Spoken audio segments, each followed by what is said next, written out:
Mana lebih tinggi, ikhlas atau jujur? Orang jujur sudah pasti ikhlas. Orang ikhlas belum tentu jujur. Contoh saya bilang, kita sholatnya ini niatnya untuk siapa? Niatnya apa? Ya, usolli fardu subhi. Ini talafuz, lafaz dalam lafaz dalam niat. Niat bukan itu. Sepakat para ulama mazhab niat itu dalam hati. Niat dalam hati. Ini talafuz, lafaz dalam niat. Usolli fardu subhi raka'ataini makmuman lillahi, karena Allah. Inna sholati wa nusuki wa mahyaya wa mamati lillahi rabbil. Sesungguhnya hidupku, matiku, ibadahku semuanya untuk Allah.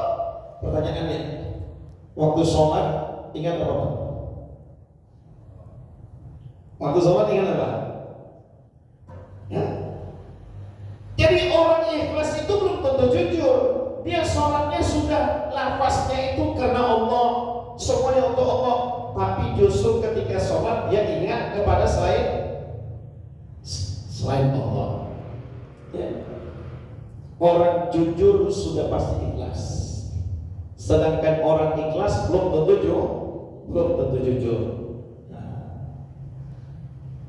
Mana yang lebih tinggi? Warok atau zuhud? Mana lebih tinggi sana? Kita bicara makom. Orang warok belum tentu zuhud. Sedangkan orang zuhud sudah pasti warok. Karena warok hanya setakat menjaga dirinya daripada perkara-perkara yang subhat. Innal halal bayyin wa innal haram bayyin. Halal itu sudah jelas, yang haram itu sudah jelas. Justru Islam bicara tentang yang subhat. Ini orang warok. Sedangkan orang yang zuhud bukan hanya setakat yang subhat, yang halal pun dia tidak mau kecuali sebatas keperluannya saja. Ya. Jadi orang warok belum tentu zuhud. Orang zuhud belum tentu warok. Pertanyaannya, makom kita di mana? Makom kita di mana? Akhirnya beliau bisikin sama saya, Ustaz, sering-sering kebesilapnya, jangan sekali ini aja ya. Dalam hati saya, ini bahasa kiasan meminta untuk saya untuk suruh bersilap. Jadi para jemaah sekalian mulai Allah Subhanahu wa taala. Ya. Kita kembali kepada kaji para jemaah sekalian mulai Allah Subhanahu wa taala.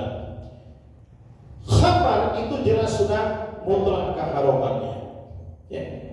Secara berangsur-angsur di Al-Baqarah ayat yang ke-219 para jemaah sekalian mulai Allah Subhanahu wa taala. Di situ Allah baru menjelaskan bahwasanya khamar itu ada manfaatnya, ya, walaupun sedikit dan mudarat yang lebih banyak.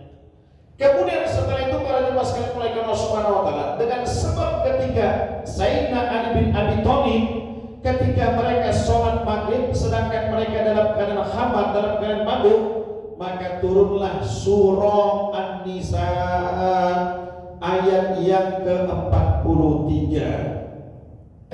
Apa disebutkan Allah di situ? Ya ayyuhalladzina amanu la taqrabu shalah wa antum syukara. Wahai orang-orang yang beriman, janganlah kamu dekati, la taqrabu, jangan kamu dekati, jangan kamu mengerjakan sholat, wa antum syukara, sedangkan kamu dalam keadaan mabuk, nggak boleh. Ya. Sampai kamu tuh mengerti apa yang kamu baca di dalam sholat. Pertanyaannya, berartikah mereka daripada perbuatan mereka? Enggak, Pak. Ya. Sebagian meninggalkan, sebagian baru meninggalkan. Waktunya saja diatur. Kalau mau dekat sholat, nggak boleh nggak boleh mabuk. Waktu dia tuh. Nah, sampai para jemaah sekalian melakukan Allah Subhanahu Wa Taala. Inilah bentuk kerisauan daripada Sayyidina Umar bin Khattab. Sempurnalah pengharaman khamar ini secara mutlak dengan turunnya surah Al-Maidah ayat yang ke-90. Ya ayyuhalladzina amanu innamal khamru wal maisir. Wahai orang-orang yang beriman, sesungguhnya khamar itu wal maisir. Maisir itu apa? Apa masih? Maisir? Judi. Ya. Sekarang ini yang paling berbahaya di Republik kita ini. Judi online. Dan ternyata setelah diteliti hampir 100%-nya anggota DPR pelaku judi online. Ya.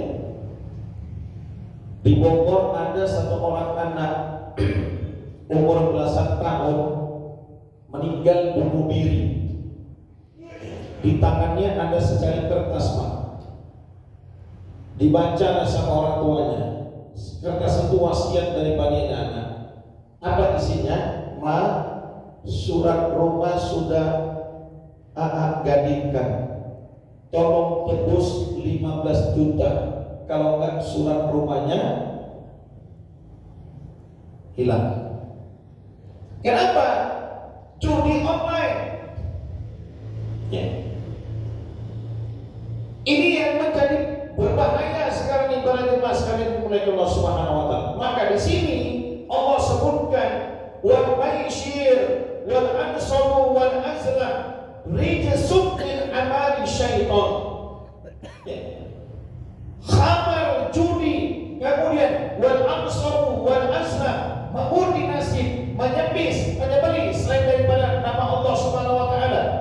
Rijsun min amali syaitan. Apa rijsun itu? Ya, najis kata Allah. Ya. Jadi yang palingnya khamar judi wal aslam wal ansabu rijsun najis min amali syaitan, dan ini adalah perbuatan syaitan. Kemudian Allah memberikan penegasan kepada kita, fajtanibuhu, hindari kata Allah, jangan coba-coba mendekati. Gak ada Pak orang kaya daripada judi itu, gak ada. Ada? Ada nggak kira-kira? Coba kita ingat dulu. Ya, 10 tahun yang lalu, 15 tahun yang lalu, ada judi yang heboh di Kota Medan ini apa itu? Hah?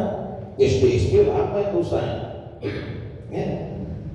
15 tahun yang lalu, togel dengan apa lagi? Ya. Porkas sama SDSB, Porkas, setelah SDSB, Porkas yang togel kan, yang orang pada gila semua. Mamanya jatuh pun nanti fotonya nanti kode alam nih katanya. Kan gila orang jadi itu. Ada orang tabrakan di jalan bukan ditolong duluan, tapi yang dipoto ditengoknya. Apa yang ditengoknya? Berapa bengkanya? Berapa bengkanya? Kode alam di belakang kan gila semua dah. Ya. Menangnya sekali, kalahnya berkali-kali. Tapi waktu menang senangnya kayaknya begitu luar biasa sekali. Itu orang bodoh. Gak ada orang kaya daripada judi. Kalau seandainya orang bilang, adalah Syuru kan kaya daripada judi, mana judi kaya. Iya, kaya memang tapi gak berkah. Ya, uang hantu makan lebih. Ya berkah. Berkah itu apa sih? Ziyadatul khair, bertambahnya kebaikan. Jadi wal ansab wal azlam rijsun min amali syaitan, najis kata Allah. Amali syaitan, dan ini perbuatan syaitan. Fajtanibu, jauhi kata Allah. Jangan kamu coba-coba mendekat kepadanya. Ya. Para jemaah sekalian mulai Allah Subhanahu wa taala. Saya teringat satu hadis Nabi Muhammad sallallahu alaihi wasallam. Kata Nabi Muhammad sallallahu alaihi wasallam, kiamat itu kan, tanda-tanda kiamat itu ada 3. Yang pertama al-qiyamatus sughra, yang kedua al-qiyamatul wusta, yang ketiga al-qiyamatul kubra. Al-qiyamatus sughra, tanda kiamat yang kecil, para ulama mengatakan ini semenjak diutusnya Nabi Muhammad SAW. Ya, karena seburuk apapun kelakuan umat ini, tidak akan pernah lagi Allah menurunkan Nabi. Karena Nabi Muhammad itu adalah penutup daripada seluruh Nabi. Jadi mau gimana buruknya perangai umat ini, sesatnya umat ini, Allah gak akan pernah lagi menurunkan Nabi. Makanya sekarang saya tanya Pak, kita ini sekarang ini, zaman sekarang ini melihat medsos itu dalam beragama ini, pusing gak kepala kita? Pusing gak kepala kita? Adalah yang bisa bahasa semut. Ya Allah ya Rabb, siapa namanya itu? Hah? Siapa namanya? Enggak usah pakai nama. Yusuf Firman bilang, ya, karena mama itu sebutan kemuliaan kepada para ulama di Jawa Barat. Ya, kalau di Aceh dipanggil apa? Abadi, Adi Kubakrong, kan gitu kan? Kalau di Padang dipanggil apa disebut? Buya, Abuya. Ya, di Banten, Kiai. Kalau di Jawa Barat itu dipanggil Mama. Mama itu sebutan kepada orang alim di Jawa Barat. Jadi kalau kita bilang Mama Gufron, nggak usah pakai Mama lagi, panggil nama aslinya Iyus Sugirma. Nggak usah ngalim. Apa aja bisa bahasa semut lah. Yang disebutkan cuma itu aja. Inna rahmatan makhluk itu aja, nggak ada yang lain-lain itu. Ya. Penjaga pintu neraka lah. Belakangan lagi pula sekarang sudah tingkat lagi nih, bisa bahasa bidadari. Ya Allah, Masya Allah, mantap banget. Ya. Minta satu sama dia, mungkin kasih sama dia. Ya. Jadi bingung, makanya sebusuk apapun, sedahsyat apapun kelakuan umat ini, Allah gak akan pernah lagi menurunkan yang namanya Nabi dan Rasul. Zaman ini luar biasa Pak. Ya. Belum lagi fitnah-fitnah yang ditujukan kepada Sadaba Alawi, kepada Habaib. Lebih bagus salah mencintai daripada salah membenci. Ya. Kalau salah mencintai ya sudah, kalau salah membenci, ini yang bahaya. Gimana muka kita nanti? Seandainya mereka yang benar ahli baik keturunan Nabi Muhammad SAW, yang dibuat tesis iman bilangnya ini tesis ilmiah, mana ada ilmiah? Yang bertaktik siapa? Kalau ilmiah yang memeriksa itu siapa? Kemudian tesis itu sudah dibicarakan nggak di dalam forum ulama, nakobah, ahli nakobah? Nggak ada sama sekali. Ternyata tesis yang dianggap ilmiah ini adalah mengutip pendapat-pendapat ulama Wahabi daripada Google. Murad Syukri, ya. Syekh Mukbil Al-Wada'i, bilang namanya pun salah dia, dengan bangganya ahli hadis Syekh Mukbil Al-Wada'i, salah kau bilang namanya. Ya. Kemudian setelah itu dia mengatakan ini kitab ini Syajaratul Muraqabah ini sudah ditahqiq oleh Syekh Said Madi Ar-Roja'i. Said Madi Ar-Roja'i kemarin sudah menyatakan tidak ada. Ya, begitu juga dengan Mufti Yaman sudah menyatakan ini adalah fitnah yang ditujukan kepada saya. Saya tidak pernah punya Facebook, tidak punya pernah Instagram. Ini adalah al-kazab, dusta yang begitu luar biasa sekali. Ya. Bagaimana dimasukkan mereka Rasulullah? Seburuk apapun, sedahsyat apapun, sesat apapun kelakuan umat ini, perilaku umat ini, Allah gak akan pernah lagi menurunkan yang namanya Nabi itu, gak pernah. Ya. Jadi kalau ada orang mengaku Nabi itu, gak ada Nabi itu, gak ada lagi. Ya. Nabi itu sudah selesai, ya, setelah diutusnya Nabi Muhammad SAW. Paling asal dalam Quran, maka Muhammadun aba ahadin min rijalikum walakin Rasulullah wa khataman nabiyyin. Nabi itu bukan bapak bagi kalian, walakin Rasulullah, akan tapi dia adalah Rasul dan penutup daripada seluruh nabi. Dah selesai, tamam. Ya.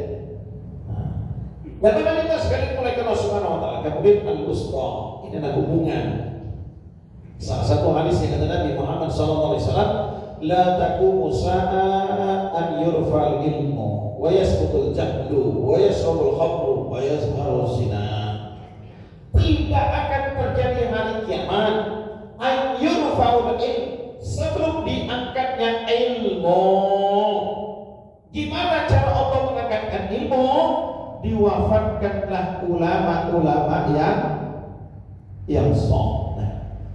Wa yasqutul jahlu, kalau sudah diwafatkan ulama-ulama ini menunjukkan telah diangkatnya ilmu, akan merajalela yang namanya kebohongan ruwaibidah.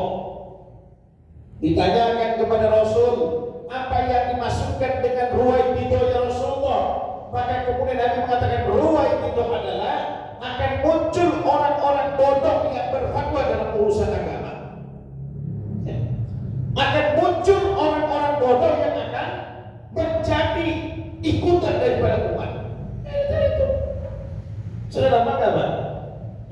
Ya Allah, kita miris. Muridnya bilang, nanti kalau saya nanti ditanyakan sama malaikat mungkar nakir, marrobuka, siapa Tuhanmu? Bilang jawab, Gufron. Ya Allah, saya sudah tag di ilmu itu. Kenapa enggak di IG itu saya sudah tag, di video saya kirim. Kenapa tidak ada tindak lanjut daripada MUI?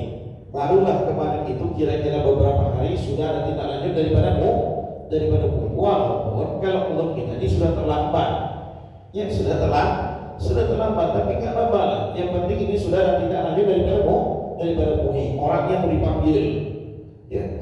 Karena dimasukkan mereka semua. Ruwaibidah, orang-orang bodoh yang bicara agama, orang-orang bodoh yang berfatwa tentang urusan agama. Ini disebutkan Nabi dalam hadisnya. Kemudian yang ketiga, wa yasrabul khamr, minuman khamar.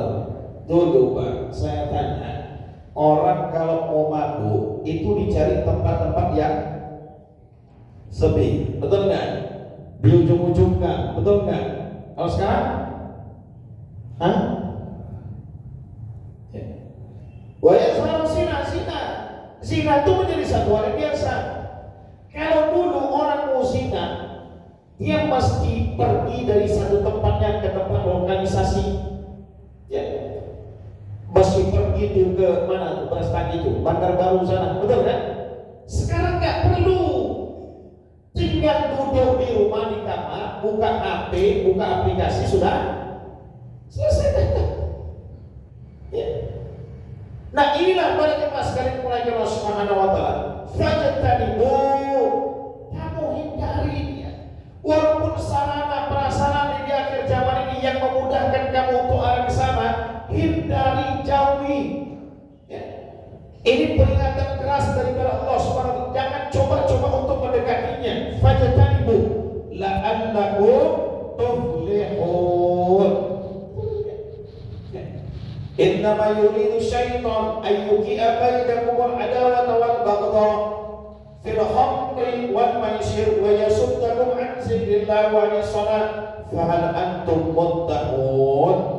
Kemudian para jemaah sekalian mulai Allah Subhanahu wa taala, Allah mengatakan sesungguhnya syaitan itu bermaksud hendak menimbulkan permusuhan dan kebencian di antara kamu lantaran meminum khamar dan berjudi dan menghalangi kamu daripada mengingat Allah dan mengerjakan sholat. Sempurna Pak? Betul?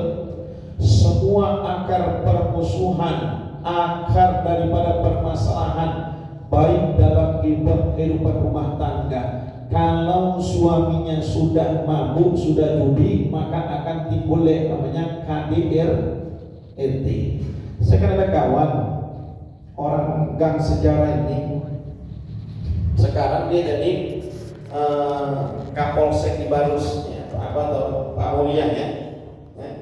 Dia buat status di WhatsAppnya, saya baca itu 8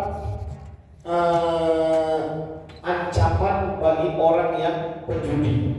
1 ditulis tuh, 2, 3, 4, 5. Yang ke-8 saya terkejut. Yang ke-8 apa?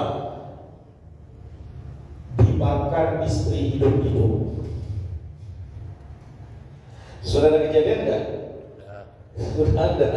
Istrinya polisi, suaminya polisi. Suaminya ketagihan judi online, hingga gajinya nggak pernah sempurna, habis dibuat untuk berjudi. Sementara dia punya anak dan dia termasuk dikatakan baby blues. Itu suami ditelepon disuruh pulang, begitu pulang diikat sama bininya pakai borgol, dibakar hidup-hidup. Jadi rijsun min amali syaitan. Maka para jemaah sekalian mulai Allah Subhanahu wa taala, syaitan akan menimbulkan permusuhan, menjadi sebab kita lalai daripada niat Allah, dan kemudian akan menimbulkan kebencian satu sama lain, menimbulkan suuzon satu sama lain. Ini semua bermuara daripada khamar dan maisir. Kemudian para jemaah sekalian mulai Allah Subhanahu wa taala, maisir ini ya, sebagaimana para jemaah sekalian mulai Allah Subhanahu wa taala, ada hadis Nabi mengatakan, man la'iba binar basir faka'anna masabaha yadau fi lahmi khinziri wa damihi. Kata Nabi Muhammad sallallahu alaihi wasallam, barang siapa yang bermain dadu seakan-akan ia mencelupkan tangannya ke dalam daging babi dan darah babi. Ya. Lebih ada riwayat juga yang menyebutkan dalam kitab Al-Muwatta Imam Malik, dalam Musnad Imam Ahmad, Sunan Abi Daud, Sunan Ibnu Majah, Nabi Muhammad sallallahu alaihi wasallam bersabda, "Man la'iba binardi faqad asallahu wa rasulahu." Siapa yang bermain dadu berarti ia telah durhaka kepada Allah dan Rasulnya sallallahu alaihi wasallam. Para jemaah sekalian muliakan Allah Subhanahu wa taala, saya tidak menjelaskan di sini masalah hukum dalam bermain dadu ataupun dalam bermain catur, ya, karena saya tahu mungkin di antara kita ini masih banyak yang candu dalam main dadu ataupun main catur. Para jemaah sekalian muliakan Allah Subhanahu wa taala, ada satu ungkapan Imam Ghazali rahimahullah taala. Apa kata Imam Ghazali? Pergantian tahun secara otomatis ini akan menjadi sebab berkurangnya umur kita. Betul? Betul nggak Pak? Berkurangnya umur kita. Maka kata Imam Ghazali rahimahullah taala, orang yang sudah berusia 40 tahun, ini rahasia umur 40 tahun. Kenapa rahasia 40 tahun? Hampir mayoritas seluruh nabi dan rasul itu diangkat menjadi rasul berusia 40 tahun. Dan 40 tahun ke bawah itu masih disebut asyabab. Ya, masih disebut asyabab. Ya ma'syarus syabab, man istata'a minkumul ba'a falyatazawwaj.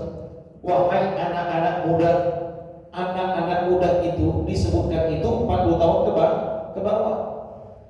Ya. Man istata'a minkumul ba'a, kalau kamu memiliki keinginan untuk menikah, falyatazawwaj, menikahlah kamu. Ya. Jadi 40 tahun itu masih disebut asyabab. Sedangkan 40 tahun ke atas itu disebut dengan orang yang sudah masuk dalam usia matang dalam berpikir. Ya. Maka kata Imam Ghazali rahimahullah taala, orang yang sudah umur 40 tahun ke atas, kemudian dia menimbang ternyata masih lebih banyak maksiatnya daripada taatnya, lebih banyak lalainya daripada mengingat Allah Subhanahu wa taala, maka wajahnya diusap oleh syaitan sembari syaitan mengatakan, hada min ahlin nar, ini daripada penduduk neraka jahanam. Ya.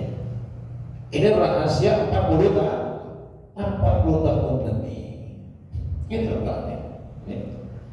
Makanya pada jemaah sekalian mulai masuk ke Imam Syafi'i rahimahullah taala dalam satu tahunnya, kesunahan memakai tongkat itu setelah umur 40 tahun supaya kau sadar langkah kakimu itu sudah dekat dengan kematianmu, dengan kuburmu. Ya. Bagaimana lah, malu pula pakai tongkat. Nah, memang kadang-kadang akalnya begini. Ya. Tongkatnya ada di rumah, usianya sudah lewat dari 40, tapi kadang-kadang khotib Jumat mau boktokannya kadang-kadang tua pulang nanti aku dianggap orang. Memang begitu kita. Ya. Nggak sadar kalau sudah tua, sudah dekat dengan kematian. Memang begitulah manusia di mana jemaah sekalian mulai Allah Subhanahu wa taala. Ya. Tua lagi, makin tua makin menjadi makin kita tahu diri. Nah, saya punya kawan dulu, lama lah 20 tahun yang lalu, tapi udah tua orangnya. Nah, nikah lagi, bapak itu udah umur 60, nikah lagi dengan perempuan seumuran sama anaknya. Nah, biasanya kalau pulang sholat itu sama jalan. Ini belakangan semenjak nikah sama perempuan gadis yang usianya sebaya dengan anaknya, tak pernah lagi pulang sholat sama jalan. Kemana lah bapak di tembalan dalam hati saya tuh? Rupanya nongkrongnya di tempat tukang jamu. Biasalah umur 60 tahun nikah dengan anak perempuan umur 30 tahun. Akhirnya nongkrongnya tiap malam di tukang jamu. Jadi maksudnya apa para jemaah sekalian mulai Allah Subhanahu wa taala. Jadi umur 40 tahun itu adalah batas sudah wanti-wanti dalam beragama. Ya, makanya ya, Masya Allah kurangi ya duduk-duduk yang tak jelas, ngalur ngidur yang tak jelas ya. Karena kalau kita banyak duduk di banyak ngalur ngidurnya. Iya kalau jelas nggak apa-apa. Ini duduk-duduk ngomong kawin lagi tapi tak jelas-jelas juga gitu. Ya. Jadi sudah mulai berkurang dalam perkara yang sia-sia. Kemudian para jemaah sekalian mulai Allah Subhanahu wa taala terakhir yang saya sampaikan. Ya, ini kita di bulan Muharram. Salah satu kesunahannya para jemaah sekalian mulai Allah Subhanahu wa taala nanti di tanggal 10 Muharram. Apa kesunahannya? Selain yang sama-sama kita pahami puasa, ada satu kesunahannya. Dalam kitab Mu'jam Al-Kabir, Al-Imam At-Tabrani rahimahullah ta'ala mengatakan, siapa yang meluaskan dalam memberikan nafkah, rezeki, nafkah, pemberian kepada istrinya, kepada keluarganya di tanggal 10 Muharram, maka Allah Subhanahu wa taala akan meluaskan rezekinya, hajatnya selama 1 tahun. Itu dia. Ya. Jadi tanggal 10 jangan pelit-pelit ngasih uang belanja sama istri, lebihkan sama istri. Orang-orang soleh dulu Pak, yang mereka pahami pintu rezeki itu banyak. Kalau kita sekarang ini yang kita pahami pintu rezeki itu cuma satu dari kerja. Itu yang kita pahami sekarang. Pintu rezeki cuma satu, kerja. Maka hari ini kerja habis-habisan, tapi begitu-begitu saja. Orang soleh dulu enggak. Mereka memahami pintu rezeki itu banyak. Bukan cuma dengan kerja saja. Salah satunya dengan amalan di tanggal 10 Muharram ini, yang memberikan kelapangan dalam urusan memberikan nafkah kepada anak istrinya. Allah akan memudahkan apa yang menjadi hajatnya selama 1 tahun. Ya. Jadi nanti tanggal 10 Muharram lebihkan kasih uang belanja sama istri. Abang biasa kasih berapa sama istri uang belanja? Biasanya berapa biasa? 50.000. Nanti tanggal 10 Muharram kasih sama istri 300.000. Kenapa? Tujuannya apa? Supaya hajat kita dimudahkan Allah Subhanahu wa taala. Kemudian setelah itu lagi usap kepala anak yatim. Tapi jangan salah ngaji.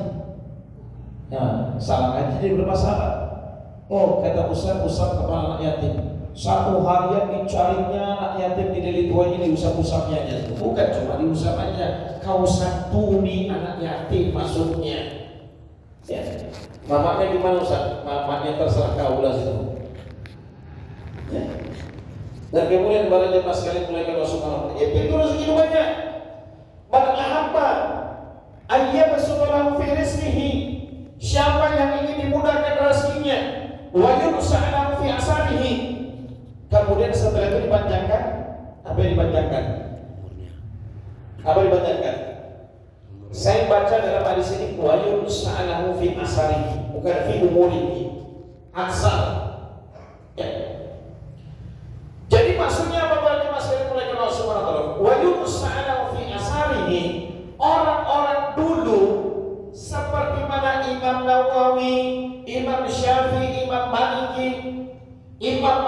yang sudah menuangkan hasil pemikiran ilmiah dalam kitab-kitab agamanya, ya, dalam kitab Al-Ummnya, Imam Maliki dalam kitab Al-Muwatta'nya, Imam Nawawi dalam kitab Rawdatul Talibinnya, Riyadhus Shalihinnya, Al-Askarnya. Ini penting bagi kita nih laki-laki ini. Sampai dikatakan para jemaah sekalian mulai Allah Subhanahu wa taala, laki-laki itu kalau nggak punya kitab Al-Askar bencong. Ya. Karena kata Imam Al-Haddad, man laisa wirid fawal kirid. Orang yang nggak punya wirid, maka dia monyet. Ya, nggak punya wirid. Maksudnya tidak ada amalan-amalan infirodinya. Maka kitab Al-Askar itu menulis wirid-wirid, zikir-zikir yang kita amalkan. Ya. Kalau nggak bisa banyak-banyak, minimal amalan di pagi hari itu wirdul latifnya jangan ditinggal. Ini amalan di pagi hari, ya, yang disusun oleh Imam Al-Haddad. Kemudian setelah itu amalan di malam hari jangan tinggal pada sholat maghrib itu membaca rotibul hatta. Supaya baca wirid. Jadi orang kalau nggak punya wirid, man laisa wirid fawal kirid. Orang yang nggak punya wirid itu pelanggan. Monyet itu gimana tinggal lagunya? Monyet gimana? Monyet kan pelangak pelongok kan? Betul kan? Ya. Berarti yang pelangak pelongok monyet. Jangan nggak kalah sama. Ya. Yang pelangak pelongok itu yang monyet memang. Habis sholat subuh nggak tahu dia mau ngapain. Ya. Apa zikirnya habis sholat subuh dia nggak punya wirid-wirid, nggak punya hisib-hisib, maka dia bingung. Ya. Jadi orang yang nggak punya wirid itu ya orang yang pelangak pelongok itu yang monyet. Nah, itu dia paling. Ustaz dengan kias spesial, kiasan nggak apa-apa tuh. Ya. Maka pada jemaah sekalian mulai kenal. Jadi Imam Nawawi itu dengan Al-Askarnya, Rawdatul Talibinnya, Riyadhus Shalihinnya, Majmu' Syarh Al-Muhazzabnya, kemudian Imam Ghazali dengan Ihya Ulumuddinnya, Bidayatul Hidayahnya, kemudian juga Syekh Arsad Al-Banjali dan Sabilul Muqtadinnya. Orang-orang ini, ulama-ulama ini, walaupun mereka sudah mati, tapi seakan-akan mereka masih hidup karena namanya sampai sekarang masih kita sebut-sebut. Wa yus'alu fi asarihi. Ya, umur itu panjang, maksudnya umurnya berkah. Sehingga walaupun orangnya sudah mati, tapi kita masih sebutkan kebaikan-kebaikannya berupa hasil ilmiah yang dituangkannya di dalam kitab-kitab agama, sehingga namanya sampai sekarang masih kita sebut-sebut. Ya. Kan namanya masih disebut-sebut kan Pak? Masih disebut-sebut. Ya. Faliyasil rahimahu, maka hubungan silaturahim. Jadi pintu rezeki itu banyak, bukan seperti yang kita pahami. Oh, pintu rezeki itu cuma satu, apa? Kerja saja. Enggak begitu dalam Islam. Pintu rezeki itu banyak. Maka orang-orang soleh itu hidupnya enggak pernah susah. Ya. Karena yang mereka pahami pintu rezeki itu bukan satu, tapi banyak. Ada 2 orang laki-laki, abang dengan adik sama Rasulullah. Abangnya sibuk kerja, adiknya sibuk belajar agama, sibuk ngaji saja kemana-mana. Maka kemudian abangnya datang menyembah Rasulullah. Ya Rasul, ini gimana adikku nih ya Rasul?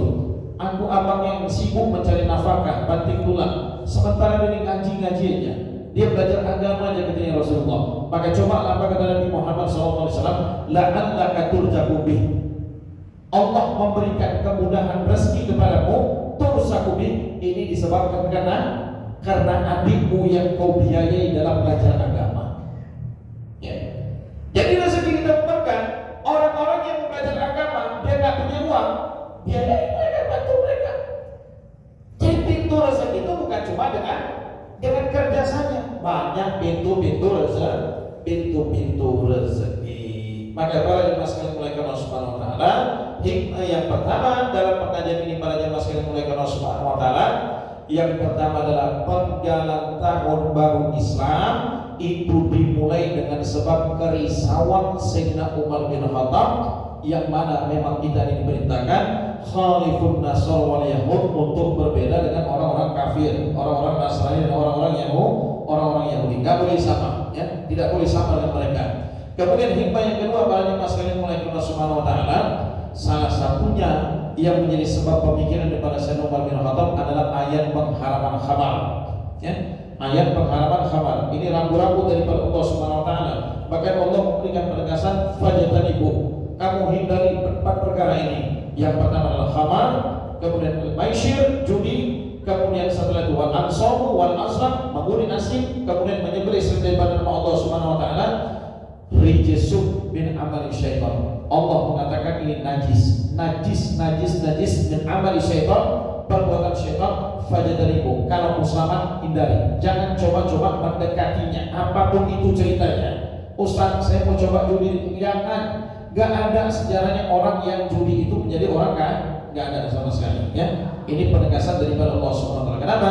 Innama yuridu syaitan ayyuki'a bainakumul adawata wal baghdha fil khamri wal maisir. Syaitan itu menghendaki permusuhan, menghendaki pertikaian di antara sesama anak cucu Adam, dan itu bermuara daripada khamar dan judi. Kemudian yang terakhir para jemaah sekalian Allah Subhanahu wa taala, kita ini hikmah yang terakhir, orang-orang yang sudah mencapai usia 40 tahun lebih ini juga sudah ada rambu-rambunya, ya, sudah ada lampu merahnya, sudah ada bentuk kehati-hatian kita. Kenapa? Karena para jemaah sekalian Allah Subhanahu wa taala, kata ulama, ya, wajahnya akan diusap oleh setan. Kalau seandainya lebih banyak maksiatnya daripada taatnya, sembari syaitan akan mengatakan hada min ahlin nar, orang ini termasuk daripada penduduk neraka jahanam.